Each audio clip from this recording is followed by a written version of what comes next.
Section 1. The Meme, the Legend. I should probably start this video by thanking all my new subscribers. I can see about 2,000 people have subscribed since I released my video on BPD, my own personal experience with borderline personality disorder, my struggles, my experience of stigma around mental health. Today we're talking about anime. So if you live in the West and you aren't actually an anime fan, you've probably only dependably seen the sort of childhood classics, you know, Pokemon, Dragon Ball, Digimon, Yu-Gi-Oh! Just pretend I had a Digimon thing. Just pretend Digimon was good. But what if I told you that Yu-Gi-Oh! Was bad? You there! Stop right now! Nani? I mean, what? I'm a lawyer from the Konami Corporation. This is a cease and desist letter. You have to stop talking about Yu-Gi-Oh! And all other Konami properties on YouTube.com right now! You won't get away with this! Actually, we will. We know you can't afford to dispute a costly lawsuit. Well, you can't afford for me to kick your ass! Gah! Fine, we'll settle this the old-fashioned way.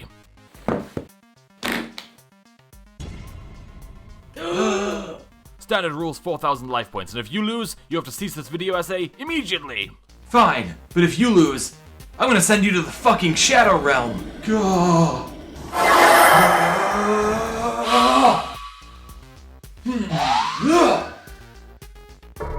Really?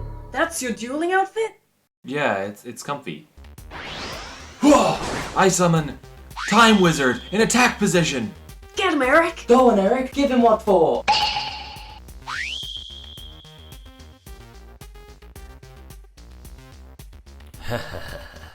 This'll show him. I summon Gravekeeper's Vassal in attack position. Whoa! Gee, what the fuck? What the heck? Wow, that's a yikes. So I wanted to do a little video about Yu-Gi-Oh! As an example of cultural appropriation. Mostly harmless example with some degree of insensitivity. You know, it is still one culture appropriating the imagery of another, but it's not quite as clear-cut as, say, white Americans appropriating the imagery of indigenous American religion. I thought it would be a fun way to learn about that, and, you know, I thought a fun framing device would be to have a Yu-Gi-Oh! Battle, so I ordered some cards. And among the cards that showed up was this one. Like, yep. So instead we're going to have a little chat today about why anime is so fucking cursed.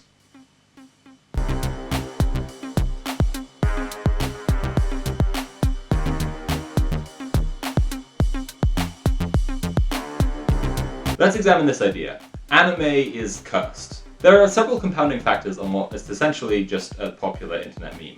First off, creepy bullshit. As well as the racism, the casual misogyny, the use of bizarre homophobic stereotypes of queer-coded effeminate men, and other tropes that hurt minoritized communities, there is a well-recognized trend of the sexualization of underage characters in anime. Yikes. There is a term in anime fandom, loli, referring to the use of a young girl seen as a sexual object. That's the thing anime fans have a word for. And this is my first reason why anime is cursed. I want to avoid an accusation here that Japanese culture is inherently more biased towards bigoted or creepy bullshit. Because even if we admit that there is a prevalence of those things, and that prevalence might normalize those elements and result in more of them being made, it's not like Western media isn't full of bigoted or creepy bullshit that we'd all rather do without. And it doesn't do to talk like fetishization of youth is unique to Japan, and not just a feature of heteropatriarchy. Not to mention, these genres of anime have white Western fanbases too, quite passionate fanbases at that. There was recently an outrage from Western fanboys because Funimation re-subtitled one of their properties and translated the word lolicon, that's a person who is attracted to underage characters, to pedophile. Clearly a biased and unfair decision based on social justice sources such as the dictionary and how words work. Even beyond the sexualization of specifically underage characters in anime, there's a hypersexualization of women in general, usually described with the term fan service. Real talk, I hate this term. I hate the idea that fans have these needs that have to be serviced. And I'd say people should be able to make their art without having to capitulate to horny weirdos. Even if the horny weirdos weren't only a tiny minority of their audience. And to that, you know, you might say, hey, Fan service is a reliable way to get some people to come back and watch your show, and the only situation in which an artist wouldn't have to think about what the audience wants or expects is if they didn't have to think about profits at all, to which I'd say, now you're speaking my language, comrade. Next, right-wing influence. For a long time, anime online was co-opted by the absolute worst conceivable people. Anime imagery in memes and general posting trends has been a mainstay of parts of the internet like 4chan, the famous hive of far-right memeing, deliberate brutalization practices, and straight-up neo-Nazi bullshit. Yeah, you know what? Fuck it. It's a video about anime. We're just gonna... For a time, if you were an outsider to anime, your whole experience of it might have been seeing memes of uncomfortably sexualized, very young-looking girls saying stuff like, "Ooh, the Holocaust never happened, don't believe the Zionist lies!" It isn't still the case that the anime community online is completely dominated by white guys who want to debate one very specific free speech issue, but there's certainly still a community bias that way, and Nazis certainly never stopped posting anime waifu memes and idealizing anime as this SJW-free pure space, and Japan as this perfect conservative ethno-state paradise. Which brings us nicely onto the next compounding factor, Japanese conservatism. Prime Minister Shinzo Abe, currently serving his 4th term as Prime Minister, is a far-right nationalist, and Japan's political history does include a long-standing empire, an alliance with the Nazis in World War II, horrifying war crimes, and more.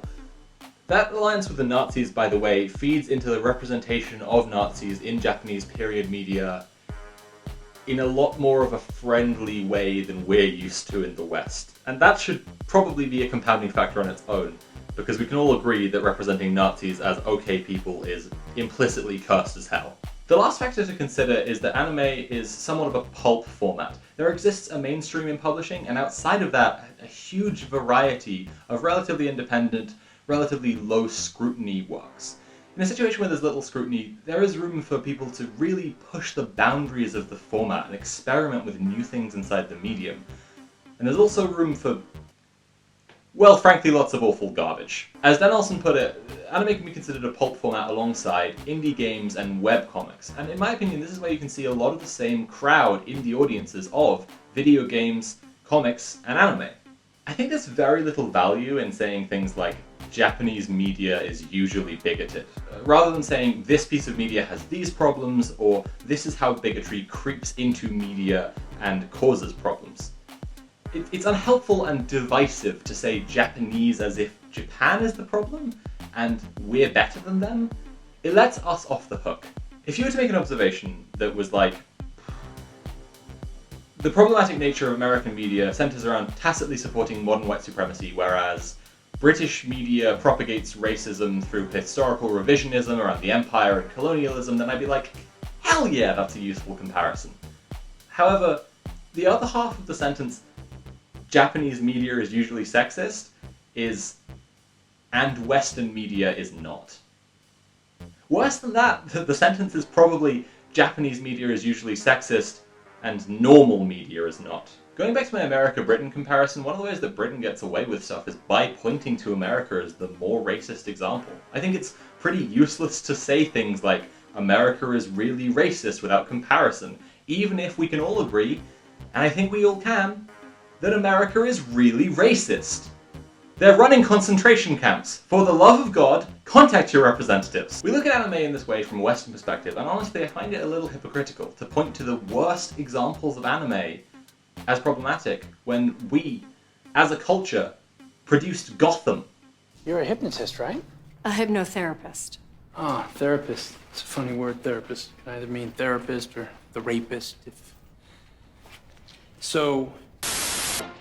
Now let's see who's really behind these bandages. It turns out you can't criticize it, it's from another culture, is actually a very thin veil for things from other cultures are dumb and stupid. I don't have to think seriously about them, and I can enjoy all the homophobia and sexism and racism and big titty I like as long as it's from Japan.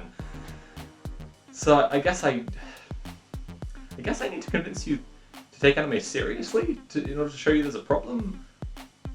I guess to talk about this, I'm gonna first have to convince you that anime is good. I've decided the best approach I have is to talk about some animes I found that I really like. Section 2. Some animes I found that I really like.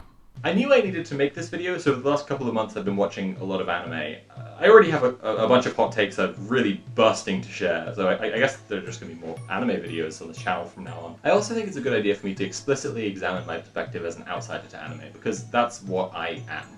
I watched anime when I was younger, and I've watched bits here or there, but I've never been a really hardcore fan, until now I guess. And part of that is because of this impression, the ideas I'm discussing today, the impression that anime is cursed. I have friends who stopped watching anime altogether because they found it to be so full of weird, bigoted bullshit. And when I was a very casual viewer, I'd check out an anime now and then that everyone was talking about, like One Punch Man, and I'd be enjoying it well enough. And then a black character would show up, the only one in the show, and he'd have thick pink lips and bulging eyes, and only ever show up to remind people how dim-witted he was. Or a gay character who's essentially one long prison rape joke. And then I'd stop watching anime for a few months. It's important to acknowledge this outsider perspective, because as much as I think it's created by the anime is cursed meme, I think this perspective also creates it. If the medium you were trying to break into instead was Western film and TV, and you tried watching Game of Thrones, or the Transformers films... How old are you? 20. This is illegal. She's a minor. We're protected by the Romeo and Juliet laws. Statute 2705-3. What? Texas statute? There's a wealth of racism, misogyny, homophobia, creepy bullshit, and what we could easily call fan service that might firstly make you stop watching, and secondly draw exactly the same conclusions.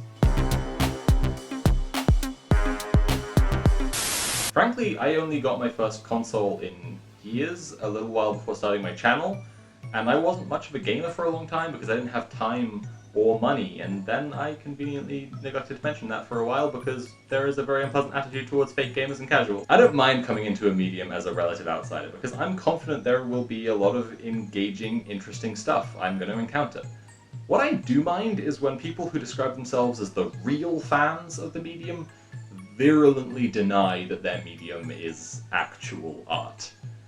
So, let's look at some anime I encountered and what I liked about them.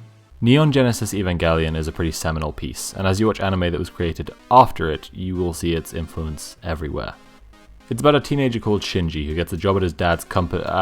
He's expected to pilot an enormous biomechanical fighter robot called an Evangelion, or Eva. Shinji has to do it because apparently only he can sync with the Eva, and also because his dad says so, and he runs the government organization. There's a meme about the show which is basically to joke about Shinji refusing to pilot the Eva. What's odd about this meme is that Shinji basically never actually... Wait, is this a spooky show? What's odd about this meme is that Shinji basically never actually refuses. He just complains and puts up resistance to it and generally makes it clear he doesn't want to. And furthermore, every time he pilots the Eva, things go really badly. Arguably not as badly as if he hadn't, but never well. What's really odd about this meme is that it actually plays directly into the central conflict of the show. The driving conflict isn't humanity versus big space monsters, it's simply whether Shinji will or will not pilot the Eva. And that's because the show is about depression. Well, it's about other things too, but let's take a second here to look at the basic conceit of this story. The government has the resources to make 100-foot mechanical monstrosities and huge laser guns and all sorts of things, and decides to put the responsibility of saving the entire world using the most expensive weapons ever created by science on the shoulders of several 14-year-olds.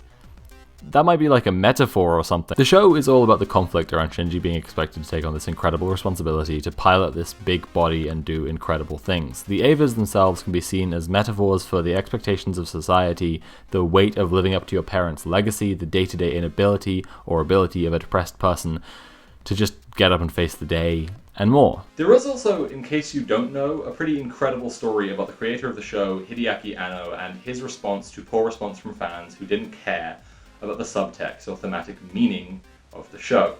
So the story goes, Anno created the follow-up film, The End of Evangelion, as a deliberate revenge on the fans, going as far as including actual hate mail from fans in the film, and ending it with an alternate ending, in which Shinji doesn't progress, doesn't overcome his depression, doesn't grow, never becomes whole.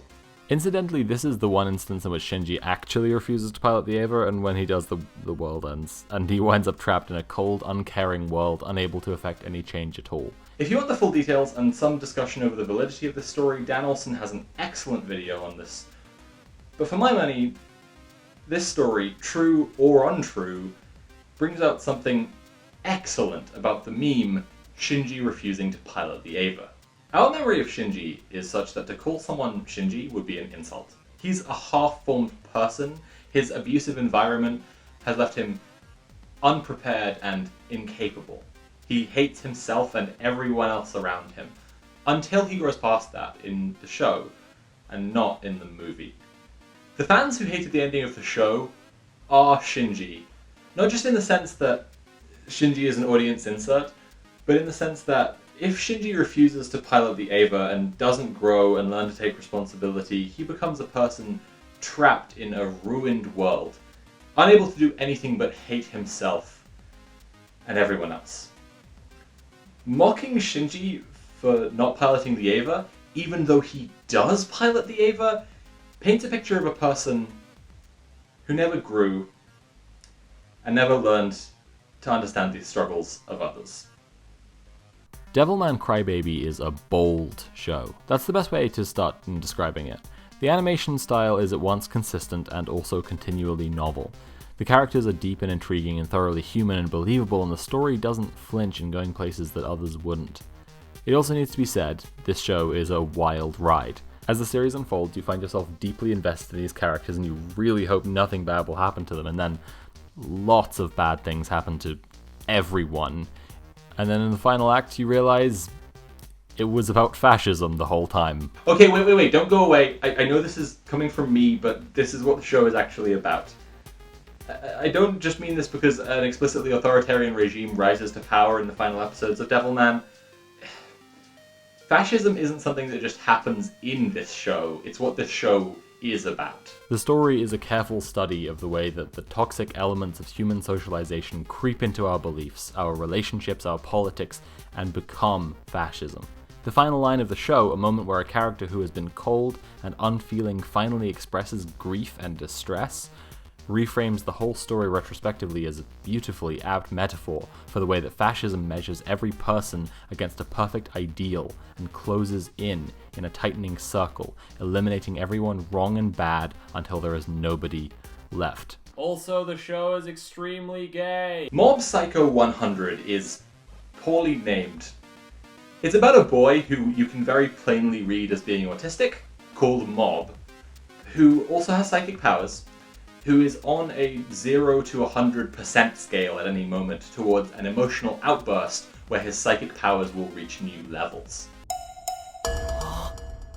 I'm very sure, given the context, that Mob Psyche 100 would have been closer to the wordplay they were actually trying to get at there, but as it is, we just gotta go along with this show about a very sweet and gentle and precious boy with a title that suggests it's about gang violence instead. Mob works for Reigen Arataka, a fraud psychic with no actual powers who tells Mob that he is a very powerful psychic in order to get him to do real, actual exorcisms as Reigen's apprentice. Reigen isn't just exploiting Mob though, he's also taking care of him and looking out for him out of sincere concern because he knows Mob is sometimes confused by the world around him and needs a lot of guidance. There's a fairly common pattern in animated shows where the antagonists who are sympathetic and then get defeated slowly adjust to the side of the good guys, but Mob explicitly ends as many conflicts as possible by befriending people.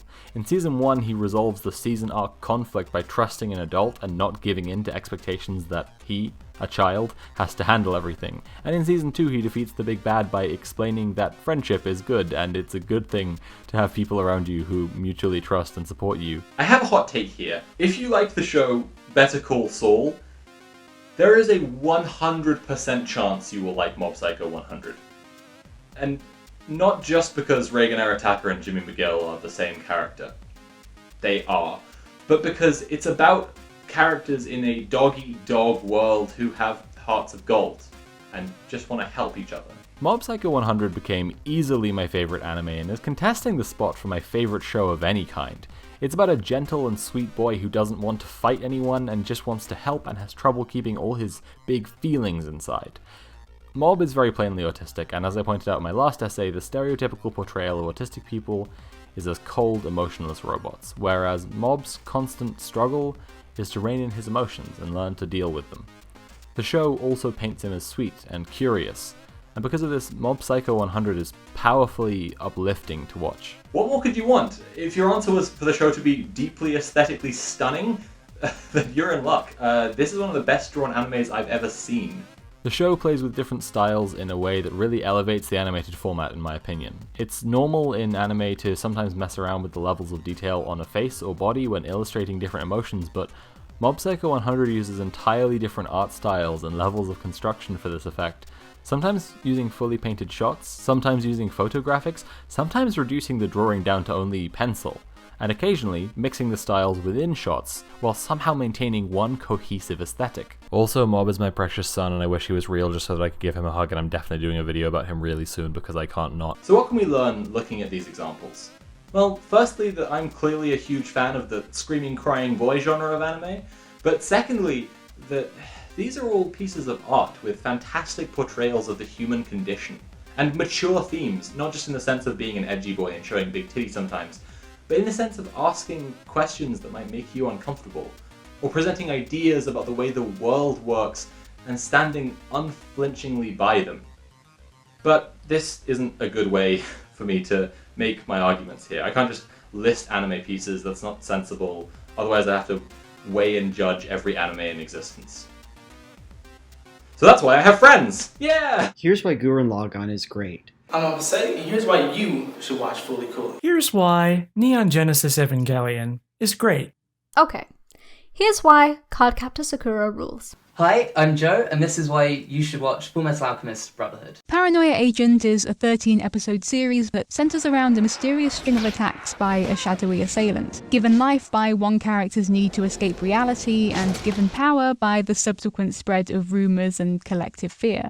It begins with character designer Tsukiko Sagi, creator of Moromi, who is adorable and also haunts my dreams, but then frequently shifts its style and focus to weave the narratives of characters together via a collective expression of individual trauma. Evangelion is obviously one of the most popular anime of the 21st century, and a lot has been written about it to the point where discussing it at length almost borders on an act of futility, because it seems as though everything that could be said about Evangelion has been said.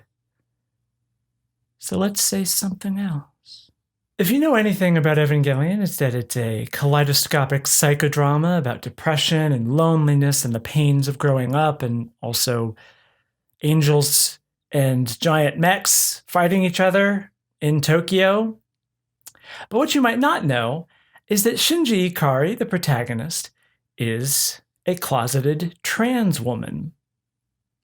Canonically. Because I say so. Made by the same studio behind Neon Genesis Evangelion, and it kind of makes some references here and there to it.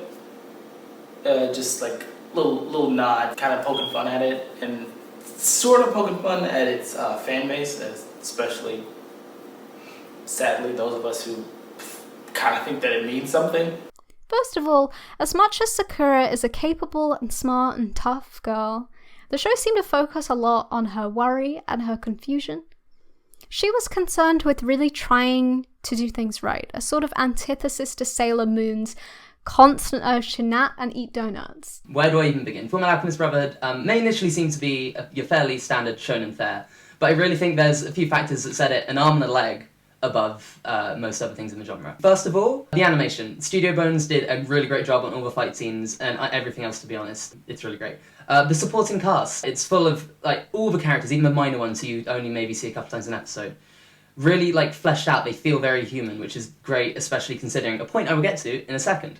Just before we get to that though, strong female characters. Izumi Curtis, Olivier Armstrong, Riza Hawkeye, all just top tier. Any other waifus, you're wrong. I'm sorry. For one thing, it's a show about bros. Bros hanging out with each other, fully loving each other and loving on each other, being responsible and caring, and wanting the best for each other. But also, there's this really cool scene right toward the end of the show where the protagonist is talking to the antagonist, and the antagonist is like, you have a 0.001% chance of winning. And the protagonist is like, any percent chance is just the same as 100% chance because I'm such a badass. And I always just thought that scene was really cool. It's an exploration of escapism, whether that's delightful inanity or explosive violence. And to watch it now after the rise of social media, the effect that's had on the spread of information and misinformation, as well as a growing list of things to escape and an online lexicon that increasingly vocalizes that desire through expressions of violence against the self, it's a show that's more relevant and relatable than ever. Like, yeah, just hit me with a bat. Sakura also comes across as a relatively tomboyish character, which as a kid was super inspiring to me. I also loved her weird little angel lion sidekick who existed purely to be sarcastic and then transform into a beautiful, serene angel man later on in the show, which really blew my mind but also made me laugh and want to buy a plush toy. Also, honestly, Cloud cards seemed like the coolest thing ever. Actual magical tarot cards with spirits in them or whatever. I do, in fact, still really want a set of Cloud cards. I can't deny this craving. Can't deny it. More than any of Evangelion's female protagonists, Shinji shows a delicate sense of shame about his body and feels isolated from the people around him in ways that go beyond mere depression and loneliness. People who criticize Evangelion often say that Shinji is a weak protagonist because he is sad and doesn't want to do things, which is a bad criticism. Meanwhile, a young, depressed, impressionable me, who is still a decade out from coming out of her own transgender closet, saw in Shinji something that she deeply identified with. Shinji's omnipresent ennui very clearly mirrored my own detachment from reality and was, in a very real sense, a way for me to process my own feelings of my weird gender monster in my own closet that was me. I'm the gender. Now, obviously, you don't have to be trans to identify with Shinji, and you may take his ennui in a different direction than I did, and you're perfectly valid and wrong for doing so. Regardless, he offers something as a protagonist that not a lot of art does. He is a teenage boy who is sad, who is desperate, who hates the position that he's in, and is inconsolable in all of these regards. Not to be mean, but he's kind of a pathetic loser, which is fair because so are all teenagers. That's the point. That's what being a teenager is. Finally, and I think this is my core point here, the show has a very strong emotional grounding. The main characters, Edward and Alphonse, and even some of the supporting cast, like Roy Mustang, are also chiefly defined by the things they've lost. Their mother, their own bodies even, their best friend. And as a result, that really forces you to connect to the characters and makes it feel like they're fighting for a reason, and a very good reason at that, something that like anyone can really get behind. And it really sets it apart from Bleach, Naruto, all that stuff, which, I don't know, power of friendship. And there is that in Fullmetal Alchemist, but it feels like it's so much more just because of the way you connect to the characters. Cardcaptor Sakura had a great combo of gripping magical quest, mythology and mysticism, explorations of the anxieties of growing up and being a person, and wholesome and touching relationships. I'm just saying, I would die for Yuki/Julian. I would die for him. Anyway, the secrets of the Clout are that Cardcaptor Sakura is the best.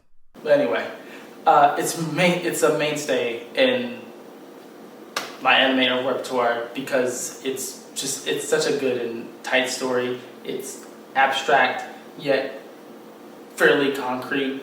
It's intimate yet like big, if that makes any sense. Like it kind of straddles that line, right? A lot of it starts off kind of very intimate in its conflict. Things in town are burning down. The town is being overrun or attacked by some company for some reason. And then all of a sudden, oh no, actually that company isn't just a company, freaking aliens, they're gonna terraform the earth or some shit, and Gynex is Gynex, and you should watch it. But at the end of the day, what I think people are really responding to in Evangelion, why it has remained so popular even to this day, nearly 2 decades after its release, when other anime of its time have not, is its interpersonal relationships, is its exploration of depression and isolation and the parental abuse that is perpetrated by dominant men, and so many other themes of growing up an abused and traumatized child that has been failed by the world that proposed to take care of them. Okay, bye. Thank you so much.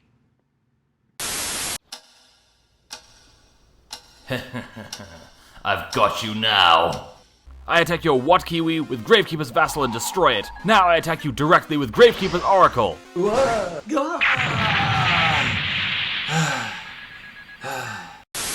Section 3.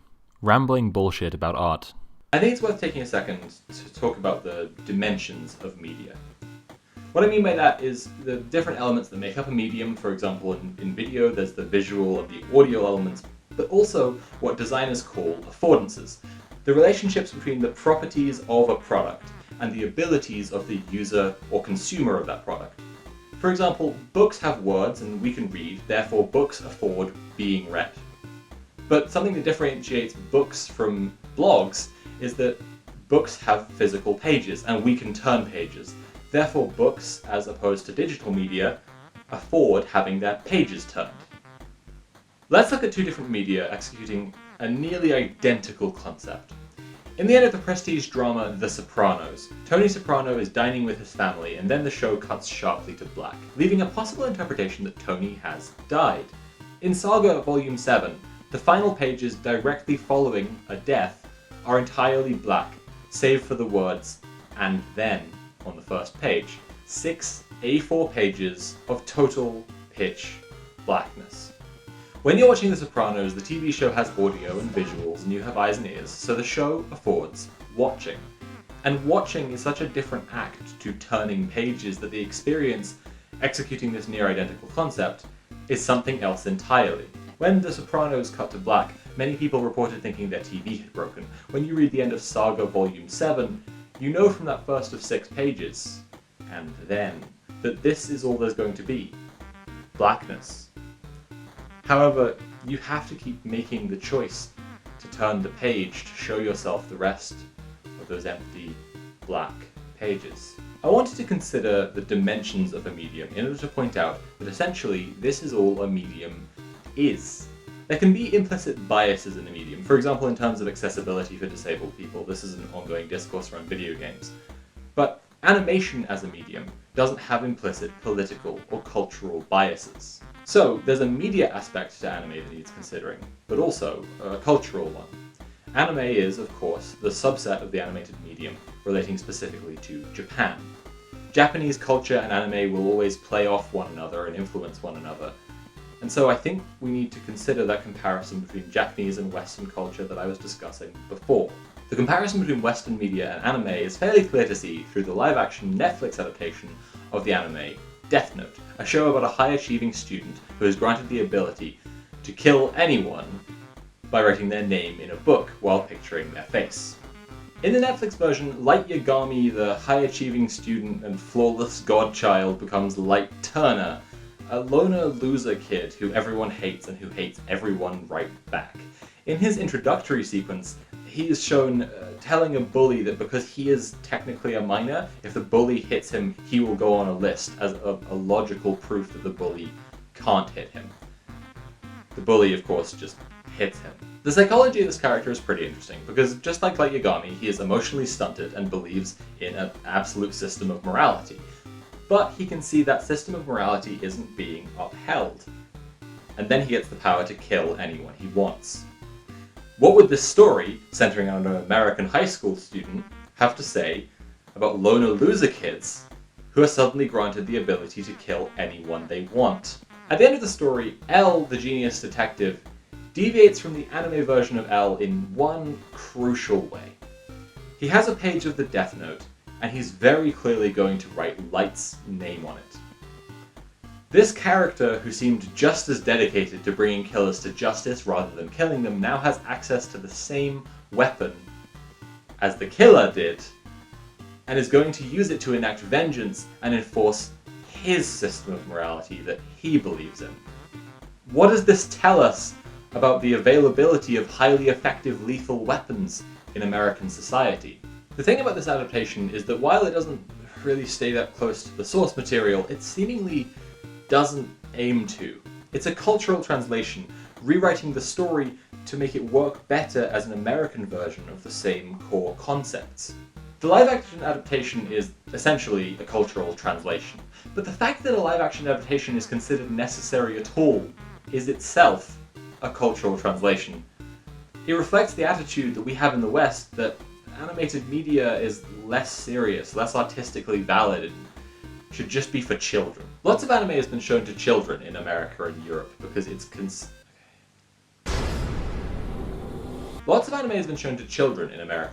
it's only considered marketable to children. In many cases, anime has been re-edited or censored to make it appropriate for a younger demographic than it was originally intended for. And this is because our assumption, culturally, is that all animated media is silly and unimportant, and just for kids. Which I have to feel is part of the reason why anime is seen as beyond criticism and serious analysis. Which brings us, in a way that you'll have to slightly bear with me for, to How to Read Donald Duck, Imperialist Ideology in the Disney Comic. This book is about how Donald Duck and other Disney comic strips spread pro-American, pro-capitalist propaganda to the rest of the world, specifically South America, which, at the time of writing, was going through various struggles between capitalist and socialist movements. The early critics of this book took this exact stance. You can't criticize Disney, because Disney is for children. So if you criticize it, you just hate joy. From the books, Instructions on How to Expel Someone from the Disneyland Club. The authors of this book are to be defined as follows: indecent and immoral, while Disney's world is pure; hyper-complicated and hyper-sophisticated, while Walt is simple, open, and sincere; members of a sinister elite, while Disney is the most popular man in the world; political agitators, while Disney is non-partisan, above politics; calculating and embittered, while Walt D is spontaneous, emotional, loves to laugh and make laughter; subverters of youth and domestic peace, while WD teaches respect for parents, love for one's fellows, and protection of the weak; unpatriotic and antagonistic to the national spirit, while Mr. Disney, being international, represents the best and dearest of our native traditions; and finally, cultivators of Marxism fiction, a theory imported from abroad by wicked foreigners, while Uncle Walt is against exploitation and promotes the classless society of the future. This passage fits spookily well onto defenders of anime from serious media analysis. And Gamergate too, for that matter. But anime isn't literally propaganda from an imperialist regime, whereas Goofy is, and I will destroy him if it takes my last dying breath. Gorsh. Wait, where was I going with all this? Section 4. Where I was going with all that. 1 is the pseudonym of the manga artist behind both One Punch Man and Mob Psycho 100. They were originally created by the same person, and while I was put off One Punch Man by the weird bigoted bullshit, Mob Psycho 100 nearly completely escapes it, except that again, there is just one side character who is drawn as a weird blackface minstrel-style cartoon. I don't know what to say about this besides, hey man, please stop. It seems really bizarre that a story so focused on empathy and compassion and understanding people would contain this. And even weirder considering that both these stories come from the same person, and they're both careful and clever considerations of mental health. One Punch Man is a story about futility and boredom of exceeding at a job you're overqualified for. One Punch Man himself is a superhero who can defeat any enemy in only one punch. The best reason I can see for why this would be this way is the normalization of bigotry through tropes. Japan is among the most homogeneous societies in the world, and along with this goes the possibility, likelihood even, that some artists will have had more exposure to racist blackface cartoons than actual black people in real life. Besides, there will be tropes in Japanese media that we won't immediately recognize, and therefore they'll stick out to us as odd. Whereas there will be tropes in media we're used to that would easily fly right over our heads because we don't see anything unusual about them. For example, in anime, Screaming Boy is a recognizable trope, and that's not really a thing in Western media. Or where it is, it's not a repeated and copied element. That's a fairly harmless example, but other tropes that might stand out to first-time viewers contributing to the notion that anime is thoroughly cursed include inappropriate touching or groping of female characters as a funny, awkward moment, men dressing as women as a joke, and that's the whole joke, is that it's a man dressed as a woman, or as I've been discussing, black characters being drawn as absolutely horrific racist stereotypes, usually paired with stereotypical behaviors such as stupidity or laziness. These stereotypes and forms of bigotry are fairly cross-cultural, so yeah. The blackface cartoons probably originated with Jim Crow era racist cartoons from America, and we have the joke of a man dressing as a woman here too, with no consideration for how it spreads toxic ideas about gender. There is an instance of this trope in Mob Psycho, and also in JoJo's Bizarre Adventure, so let's look at them for a second. In Mob Psycho, Reigen disguises himself as a woman in order to gain entry to a private girls' school to meet a client. In JoJo, Jojo disguises himself as a woman in order to get past military guards. So the setup is the same. In both instances, a character disguises themselves to gain entry to somewhere. In Mob Psycho, Reigen is rejected by the guard who calls him a disgusting pervert, and then later, much to Reigen's chagrin, it's on the news. In JoJo, however, Jojo is rejected by the guards when they see through his disguise, and he is genuinely insulted because he wanted to be beautiful as a lady. This subverts the trope, and it's genuinely funny, and it's endearing to the character. He then knocks them out with magic coconuts. The point is, there are tropes, but that doesn't excuse it from being bad writing.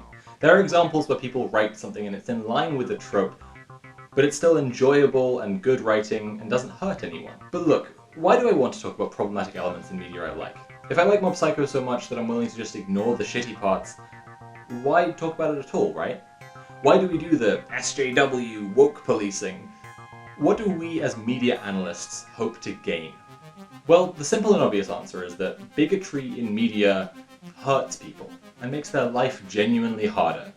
But I suspect there are going to be people, charming individuals in my comments section, who won't fall for such subjective nonsense. So try this one. Racism is poor writing. Any kind of stereotyping, any kind of writing that lazily relies on a trope instead of creating real, rounded characters that feel human and understandable is bad writing, and we are more than valid in calling it out, from a media standpoint alone. So guess what? Anime isn't going to be SJW free anymore. I'm coming to take away your waifus and your weird racist bullshit. By which I mean, no, anime is good and fine, and it's fine to enjoy it, as long as we're all on the same page about the bad stuff. But if you're not on the same page...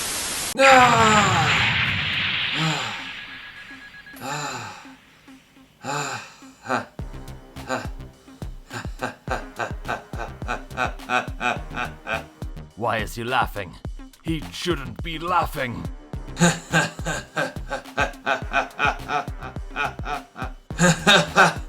Because I've just drawn the last piece of Exodia the Forbidden One! Oh! Impossible! No one's ever been able to summon him! Exodia! You don't actually summon Exodia, technically. There are only 5 monster slots on the field, and if you had any monsters down, then you wouldn't be able to summon Exodia, because there are 5 pieces. You win the game by having all the cards in your hand. The show got it wrong, is what I'm saying. Exodia! Obliterate!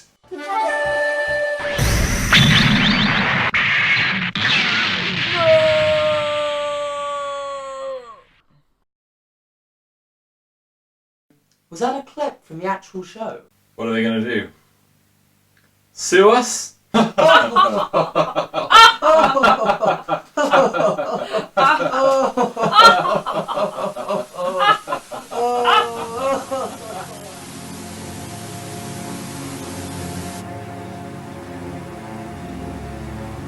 Sir, they've defeated the copyright lawyer in battle! Well then, we're going to have to resort to more drastic measures.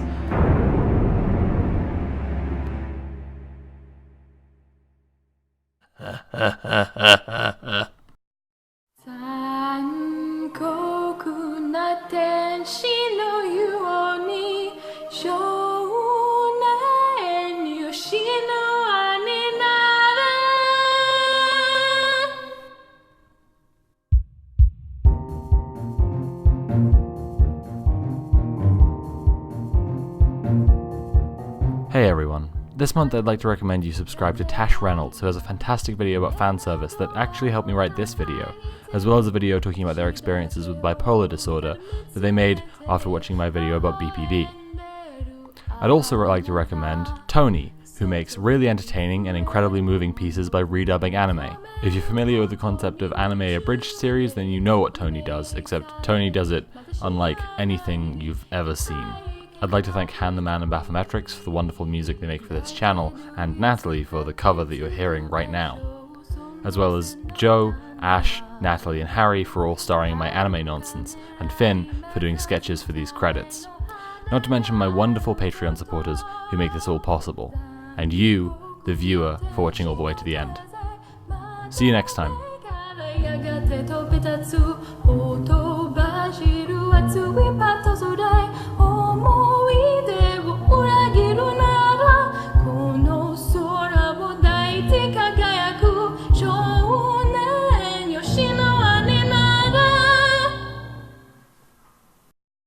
Hello? Is anyone there?